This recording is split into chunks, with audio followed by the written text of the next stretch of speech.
If you're like most people on Steam with potato PCs and small funds to throw around for games, you'll know indie games are the real hot thing on the platform. A common theme of some of these games are the retro aesthetic. I can see both ways through it, but that's not the point of this review necessarily. Super Indie Karts, an early access game released in May of last year, is imagined as a Super Mario Kart game. You know, the one from the 90s. Only instead of Nintendo characters associated with that brand, these are characters from indie games. Some recognizable characters and scenes from games like Duck Game and Freedom Planet are here, as well as more obscure ones I've never heard of like Whispering Willows and Cannibalt. Does the game do what it's trying to accomplish well? Let's find out. The game runs on Unity. Unity, to me, always seems to be the get-rich-quick scheme most indie devs use instead of trying hard with graphics. In 2D it can be done fine, but with 3D it's just horrible. If you don't believe me, check out Who's Your Daddy and tell me that looks amazing. Unity complements the aesthetic Indie Karts is trying to pull off very well. With the good 2D and more flat 3D, you have a game that could convincingly be from the 90s, but was made by and for software of this decade. The music is how you'd normally expect most indie games as soundtracks.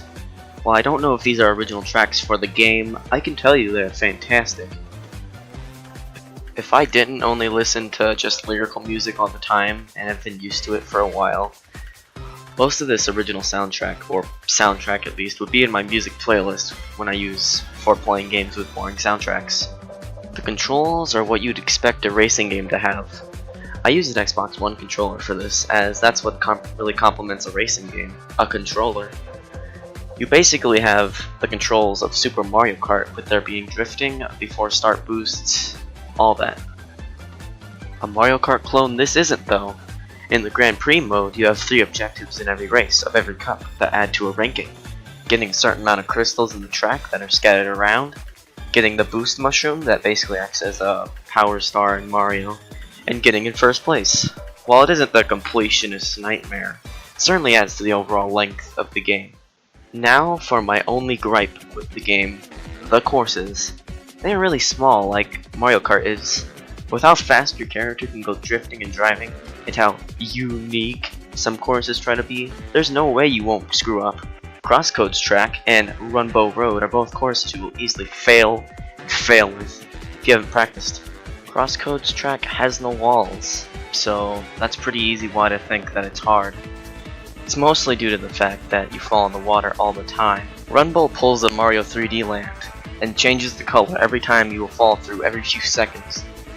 And it's a shame too that this course sucks, because Runbow has a pretty unique startup sound compared to the normal Diddy that fits the course pretty well, and the music is pretty good too.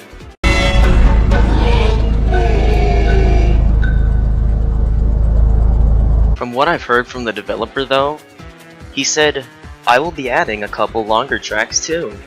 So this is probably an issue that will be alleviated entirely, or more of a minor problem than it is now. Is it worth the $10? Yes.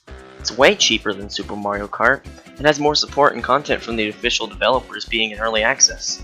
If I were to recommend where to buy it on Steam, because sellers on G2A think it's a good idea to charge $5 more for a game selling for $10 officially.